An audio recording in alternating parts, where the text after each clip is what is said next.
దేవుని పనిలో మనము వేగాన్ని కలిగి ఉన్నామా? ఎంతవరకు మనం దేవుని పనిలో మనం స్పీడ్‌గా ఉన్నాము, చేస్తున్నామా లేదా అనేది మనల్ని మనం ప్రశ్నించుకుందాం. మనం ఏ విషయంలో వేగం కలిగి ఉండాలి? నీవు యేసుక్రీస్తు ద్వారా మారుమనసు పొందావా? పొందావా లేదా అనేది మనల్ని మనం ప్రశ్నించుకుందాం. అయితే మనము వాక్యం ద్వారా, వాక్యం విని స్పందిస్తుండగా, వాక్యం ద్వారా దేవుడు నిన్ను తాకుతుండగా, యేసుక్రీస్తు రక్తంలో కడిగి నీవు వేగమును కలిగి ఉన్నావా? మనం అందరము వేగము కలిగి ఉన్నావా లేదా అనేది చూసుకుందాం. ఇది రక్షణ దినం అని మనము తెలుసుకుందాం. తెలుసుకొనకపోతే ఒకవేళ రాబో దినాలను నువ్వు ఎలా తట్టుకుంటావు, మనం ఎలా తట్టుకుంటాము అనేసి మనల్ని మనము ప్రశ్నించుకుందాము. లూకా సువార్త 19వ అధ్యాయం చూసుకున్నట్లయితే మనందరికీ ఈ స్టోరీ ప్రతి ఒక్కరికి తెలుసు. లూకా సువార్త 19వ అధ్యాయంలో అక్కడ చూసుకున్నట్లయితే ఒకసారి చదువుకుందాం. ఇదిగో సుంకపు గుత్తేదారుడును ధనవంతుడును ఆయన జక్కయ్య అని పేరు గల ఒకడు యేసు ఎవరో అని చూడగోరునని గాని పొట్టివాడైనందున జనులు గుంపు కూడి ఉండుట వలన చూడలేకపోయెను. అప్పుడు యేసు ఆ త్రోవను రానే ఉండెను గనక అతడు ముందుగా పరిగెత్తి ఆయనను చూచుటకు ఒక మేడి చెట్టు ఎక్కెను. యేసు ఆ చోటికి వచ్చినప్పుడు కన్నులెత్తి చూచి, జక్కయ్య త్వరగా దిగుము, నేడు నేను నీ ఇంట నుండవలసి ఉన్నదని అతనితో చెప్పగా అతడు త్వరగా దిగి సంతోషంతో ఆయనను చేర్చుకొనెను.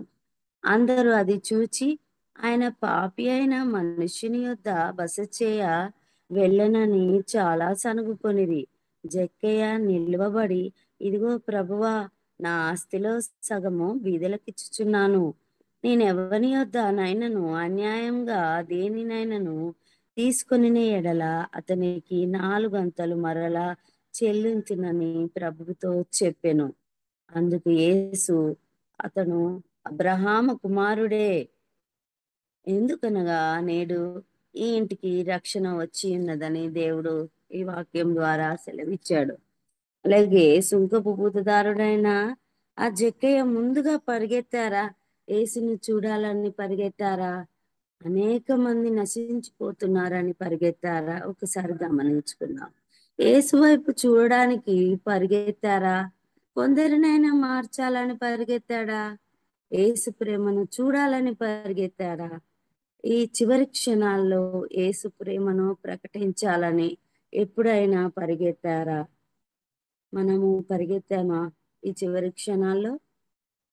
ఏ జ్ఞాపకాలు లేవు. ఎలా అండి చెప్పుకోవడానికి? కొంతైనా ఉండాలి కదా! మరి మన జీవితంలో ఏమైనా జ్ఞాపకాలు ఉన్నాయా? జ్ఞాపకాలు ఉన్నాయా? లేవా? అనేసి మనం చెప్పుకోవడానికి కొంతైనా ఉండాలి కదా! జ్ఞాపకాలు. జక్కయ్య యేసుని చూడడానికి చెట్టు కొమ్మపై కూర్చొని ఉండగా యేసు జక్కయ్యను చూచి జక్కయ్య అని పిలిచి, ఆ నీవు త్వరగా దిగి నేడు నీ ఇంటికి రావలసి ఉన్నాడు. ఎంత గొప్ప రక్షణ చూసారా! దేవుడు ఈ వైపుగా వస్తాడు చూడాలి అనుకున్న జకర్యా దగ్గరికి యేసు చూసి పిలుస్తాడు. ఎంత ధన్యత మరి జకర్యా జీవితంలో. జకర్యా త్వరగా కిందికి దిగి యేసు వద్దకు వచ్చి ఇంటికి తీసుకొని పోయి, ప్రభువా, నేను నా ఆస్తిలో పేదలకు ఇస్తాను తండ్రి, ఎవరి దగ్గరైనా న్యాయంగా నేను తీసుకుంటే అని అంటాడు కదా. ఇతను కూడా అబ్రహాము కుమారుడే అనేసి దేవుడు ఎంత చక్కగా చెప్పాడు కదండి.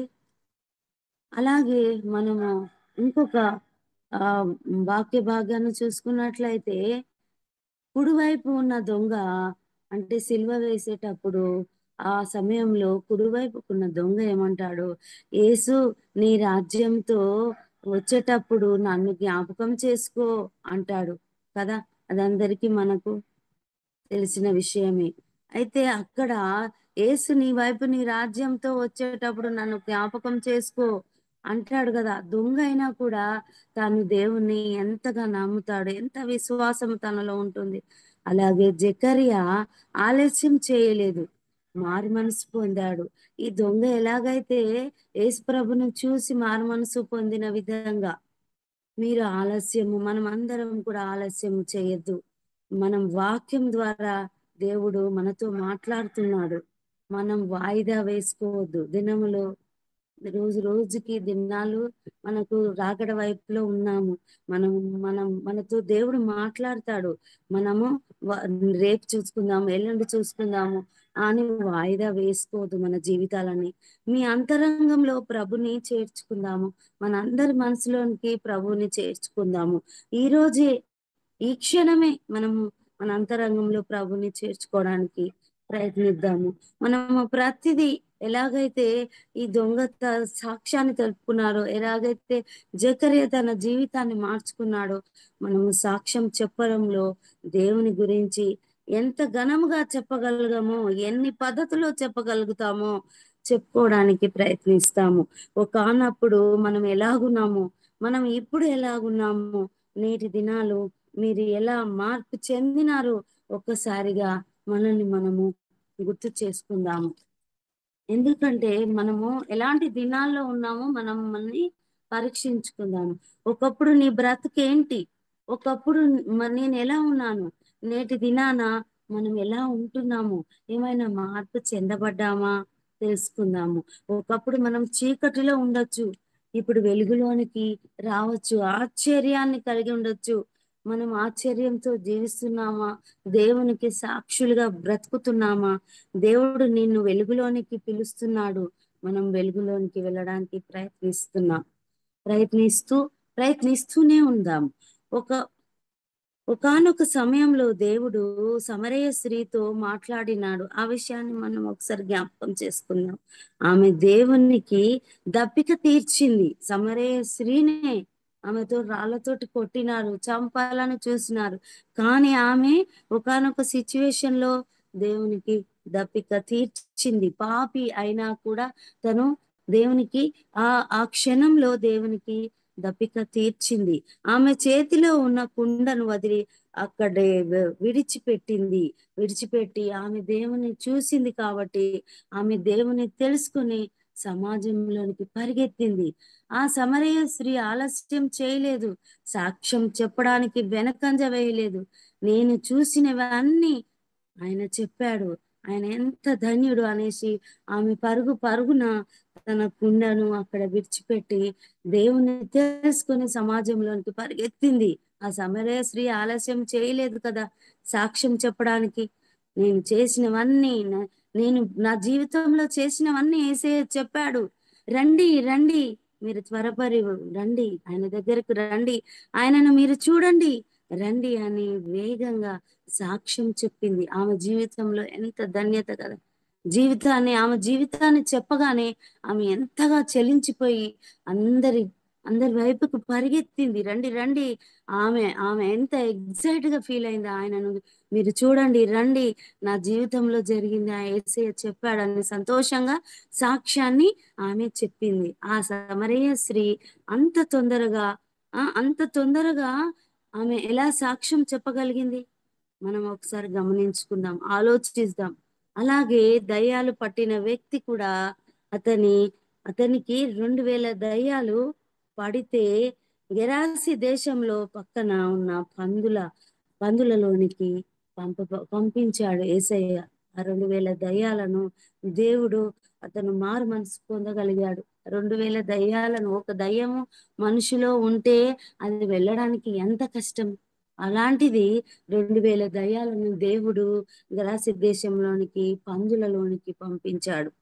అతను మారు మనసు పొంది అతను చుట్టుప్రక్కల ప్రాంతాల వారికి అందరికీ సాక్ష్యం చెప్పాడు. అతన్ని చూసి భయపడిన వాళ్ళందరూ అమ్మో, ఇలాంటి వాడిని దేవుడు మార్చాడే అని దేవుడు ఆ సాక్ష్యం అనేది తను ఎంత చక్కగా వెలబరుచుకున్నాడు కదా. ఆ ప్రభువుతో ఆ దయ్యాలను పట్టిన వ్యక్తి మొత్తం చేంజ్ చేయబడ్డాడు. దేవుని సాక్ష్యం చెప్పుకోగలిగినాడు. కదా! ఎంత గమనిస్తున్నాం కదా! ప్రభువు పనిలో మనము మరి వేగము కలిగి ఉండాలి. మనలో ఏమైనా ఉంటే శోధనలు వెళ్ళిపోతాయి. దేవుని కొరకు జీవించడంలో మనము వేగాన్ని పొందుకుందాము. ఈ క్షణం నుండే దేవుని కొరకు జీవించడంలో వేగాన్ని పొందుకుందాము. దేవుని కొరకు మనము మన స్వరాన్ని వెలిగెత్తి చాటుతాము. మార్చడంలో వేగము, దేవుని పరిచర్యలో వేగము, దేవుని కొరకు ఇచ్చే విషయంలో వేగము, దేవుని మాటలు వినే విషయంలో వేగము, అన్నిటిలో వేగాన్ని ఎలాగైతే ఆ స్త్రీ పరిగెత్తిందో, ఎలాగైతే దయ్యాలు పట్టిన వ్యక్తి పరిగెత్తాడో, ఎలాగైతే జకరియా తన జీవితంలో మారుమనసు పొంది తను ఎలా సాక్ష్యం చెప్పగలిగాడో, అదే వేగము దేవుని కొరకు జీవించడంలో వేగము, దేవుని కొరకు స్వయంగా మాట్లాడడంలో వేగము, దేవుని పరిచర్యలో వేగము, దేవుని కొరకు ఇచ్చే విషయంలో వేగము, దేవుని మాటలు వినే విషయంలో వేగాన్ని మన జీవితంలో మనము మారుమనసు పొందుకొని సాక్షులుగా బ్రతకడానికి, దేవునిలో ప్రకటించడానికి మనమందరము వేగాన్ని పెంచుకుందాము. అలాగే యోహాను సువార్త ఒకటో యోహాను మొదటి పత్రికలో చూసుకున్నట్లయితే, యెహోవా నా ప్రాణము సఫలము చేసెను గనక నాకు తడువుకోనీయక నన్ను పంపించండి అని అంటాడు. ఎవరు? ఎలియాజరు. ఎలియాజరు విషయంలో రెబ్కాను తీసుకొని పోయేటప్పుడు ఇది యెహోవా వల్ల జరిగిన కార్యము అనేసి ఎలియాజరు చెప్పుకున్నాడు కదా! మరి యెహోవా వల్ల జరిగిన కార్యం ఎంత గొప్పది. మనం ఒకసారి అవన్నీ జ్ఞాపకం చేసుకుందాం. మరి ప్రభువు పనిలో, ప్రభువుకు ఇచ్చుటలో వేగము, మనం ఎంతవరకు సాక్ష్యం చెప్పుటలో మన జీవితాలని మనం ఎంతవరకు సాక్ష్యం చెప్పుకొని, మనం 10 మందిలో మనము నిలబడి సాక్ష్యం చెప్పి, మనల్ని బట్టి ఎంతమంది మార్పు చెందడానికి మనము సువార్త ప్రకటిస్తున్నాము, మనల్ని మనము ప్రశ్నించుకుందాము. ఒకవేళ మనం ఇన్ని రోజులు దినాలు గడిచిపోయినాయి, అవన్నీ గడిచిపోయినాయి గూడా మనము గడిచిపోయిన దినాన్ని కాకుండా ఈ రోజు నుంచే మనం దేవుని ప్రకటించడంలో సాక్షులుగా నిలబెట్టుకోవాలి. మన జీవితంలో ఎన్నో మార్పులు జరిగుంటాయి. మన జీవితంలో జరిగిన ఆ సాక్ష్యాన్ని మనం చెప్పుకోవడానికి వేగాన్ని మనము పుంజుకుందాము. ఏ సమయం దొరికినా దేవుని విషయంలో సాక్ష్యం చెప్పుకోవాలి. మన జీవితంలో జరిగిన అద్భుతాలను మనం చెప్పుకోవడానికి మనము ముందుకు పోవాలి.